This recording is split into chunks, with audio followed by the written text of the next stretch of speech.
Hello and welcome to yet another edition of FYI. I'm Rishika Barwa. India, as you know, is dealing with the worst healthcare crisis. There are stories of death, of desperation, of distress that surround all of us at the moment. Even social media is inundated with cries for help, for SOS messages, people looking for bed, for oxygen, for plasma for their loved ones. We are living in a COVID world, so to speak. On the show today, we are joined by a mental health expert panel to help us understand the mental toll this is taking on us. They'll help us to make sense of the distress that a lot of us are feeling, the sense of anxiety, and we'll also talk about what are the coping mechanisms. How can we deal with what we are feeling at the moment?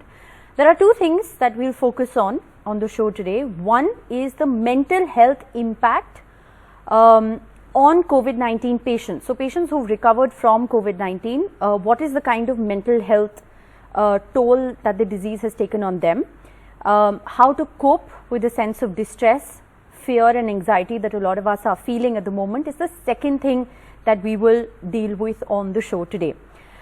Joining us, we have Dr. Sameer Parekh. He's a psychiatrist, director of the Fortis National Mental Health Program, Fortis Healthcare. He'll be with us in just a bit. Dr. Harish Shetty, a social psychiatrist at the Hiranandani Hospital. We also have Ruchita Chandrasekhar, a behavioral health researcher who is also battling COVID at the moment. Prerna Kohli, a clinical psychologist, is also with us. Thank you all very much for joining us. Dr. Shetty, if I can begin by asking you, let's first talk about the mental health impact on COVID survivors. You know, one tends to talk about post-COVID only in terms of physical health, but rarely do we actually talk about post-COVID in terms of mental health. What are you seeing in patients and how can they deal with it?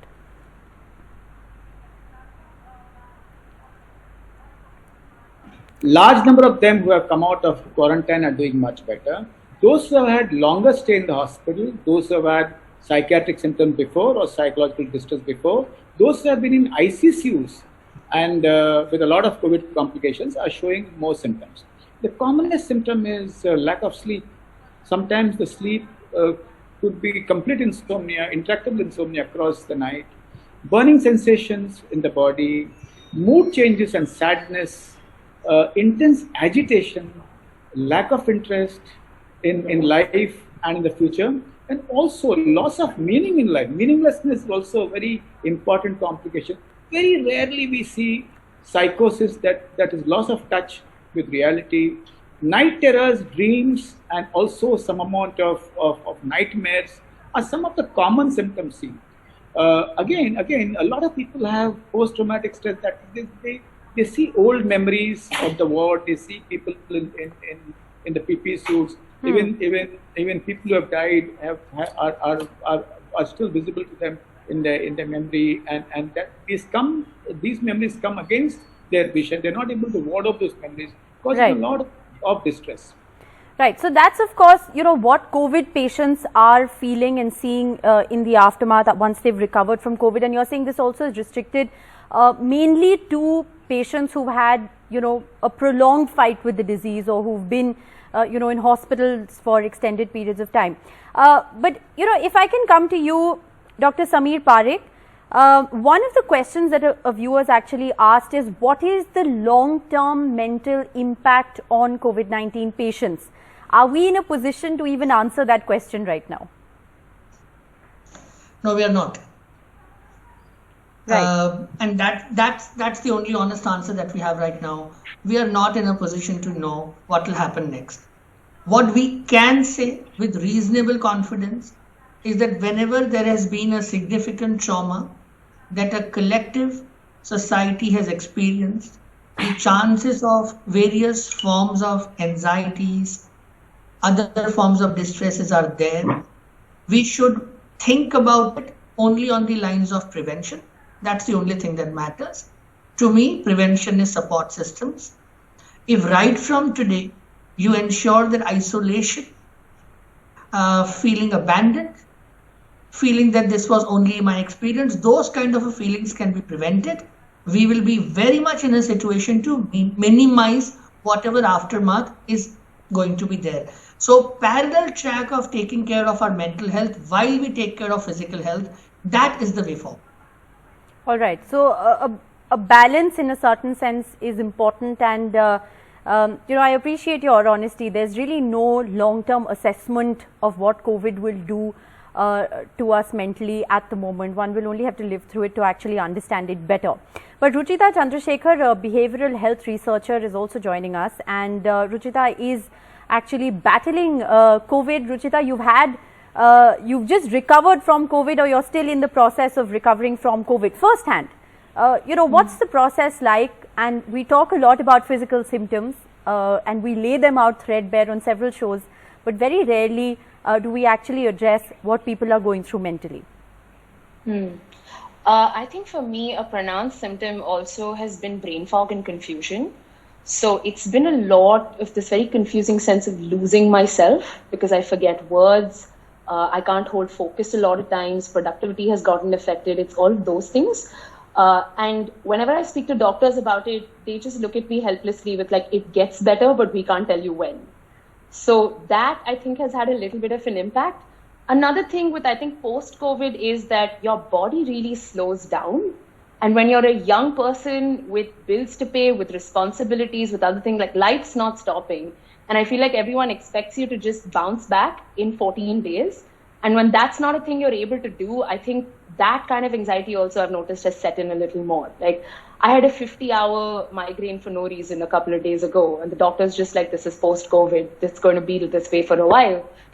Or I just started developing random fevers for no reason. So I feel like some of this stuff prolongs for a bit, even if it's mild COVID, and you have to keep meeting your body where it's at. And I think that can feel a little scary to be how long recovery can take, what can this look like, and how that keeps impacting your everyday life. So the brain fog, the confusion, and just like realigning with recovery is going to be a little slower. It has been a tough pill to swallow. Right. I want to bring in Prerna Kohli as well.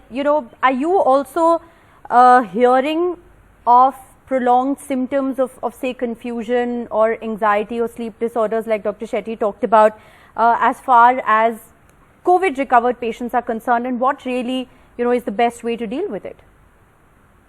The kind of cases that I'm getting are at three levels. One, which those who are actually not had the symptoms, those who are going through it, and those who have recovered.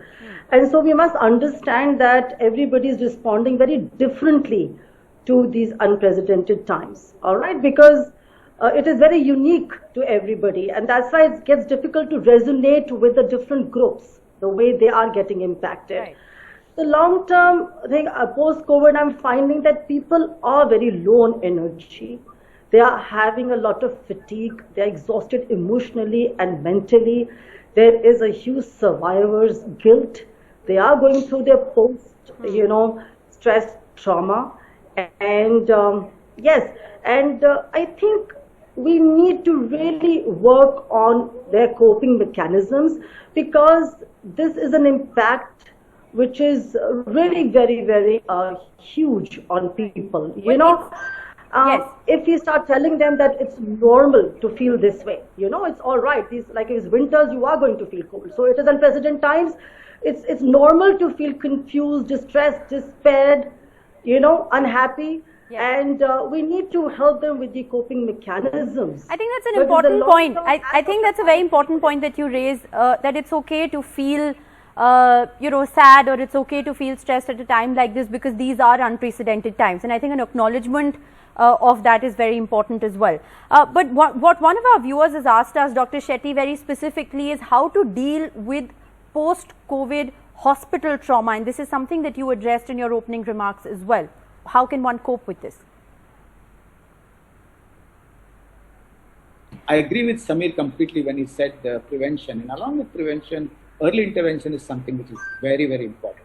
So I would say every OPD, COVID OPD, should have a physician and a psychiatrist and a psychologist. Let me be very honest with this. So sometimes physicians overlook mental symptoms, and probably psychiatrists would be better, or psychologists would be in a better state to intervene. What is very important is the entire experience. need not be blocked in your mind, because when you block your feelings, the body explodes, or even the mind can explode much later.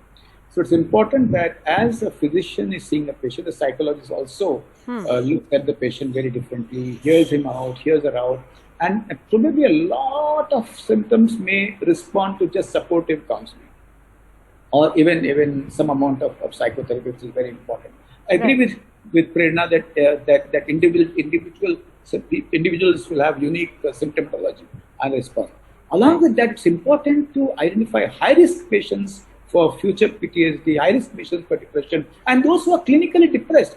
I see a significant minority of patients clinically depressed. You can't push them back. So intervention at that point of time is very important. In the family, what is very important is Indian patients generally do not want to share their pain with other members of the family because they feel they would hurt them. They would actually cause a lot of harm. So it's important for the families to understand they can sit around and share. And sometimes people who have lost their families need to cry together. Families that cry together, they heal together. So a lot of things inside the family with the guidance of a psychologist and psychiatrist, so and reaching out to OPD, people, and a COVID OPD. Right. So reaching out to people is also extremely important, whether it's within your family or in your friend circle.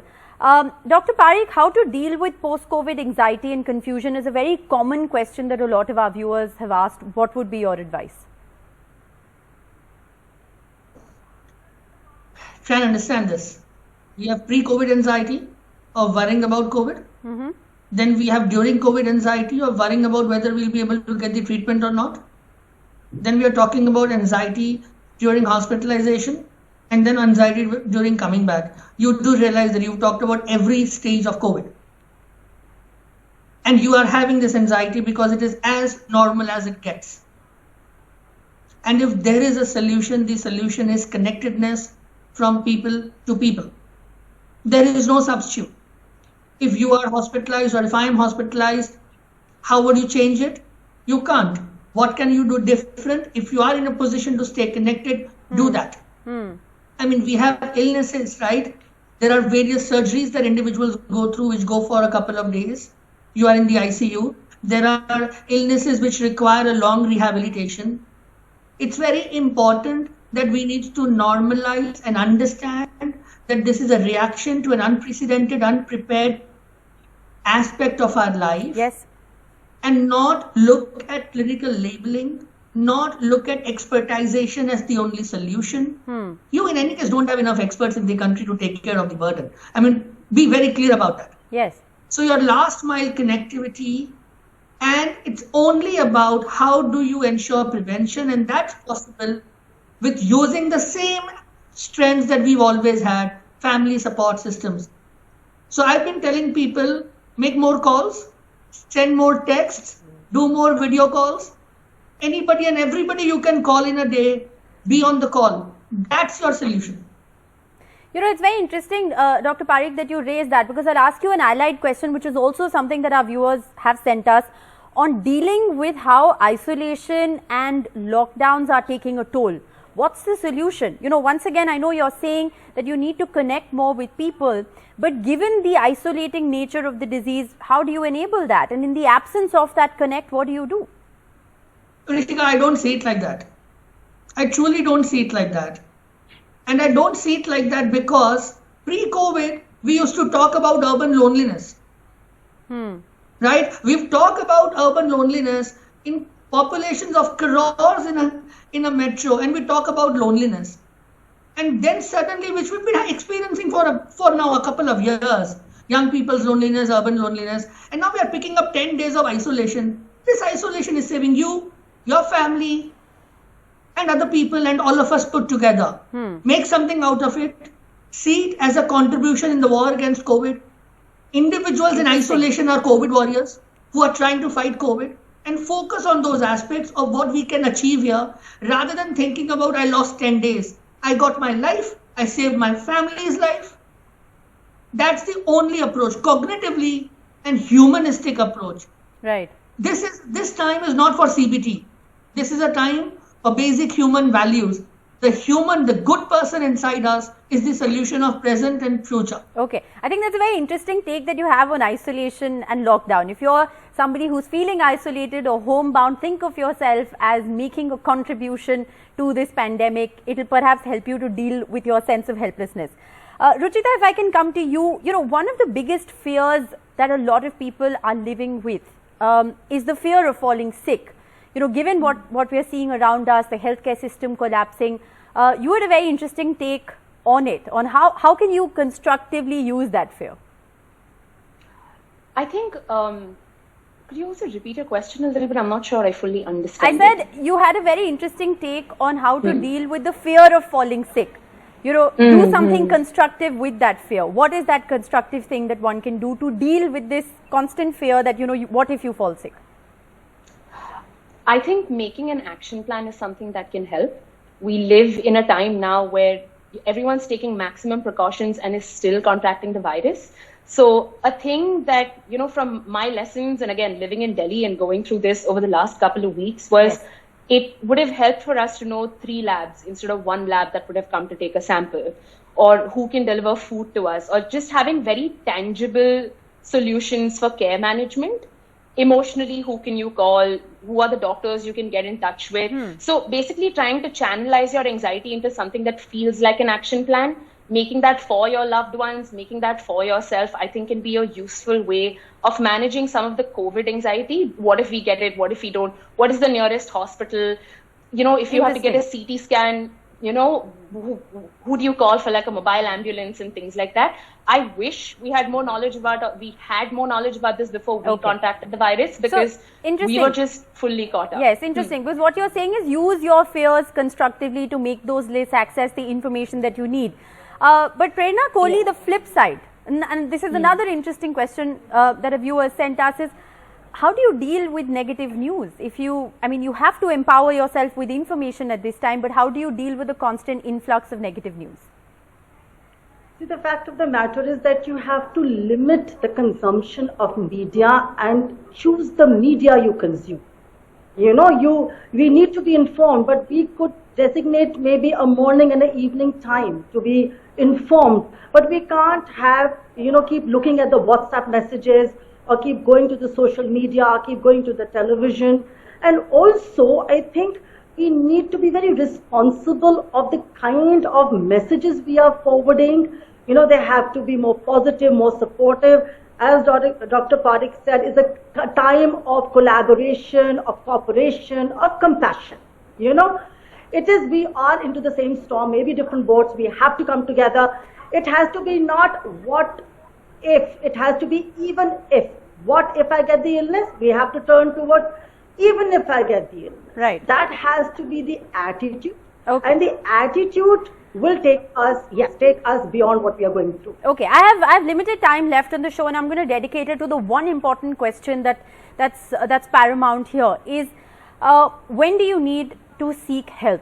Dr. Parekh, a lot of our viewers have asked this question, that a general sense of anxiety or a general sense of fear that one is feeling because we are living in these unprecedented times. At what point do you feel that it's unmanageable, and at what point should one, if at all, consider seeking help for it?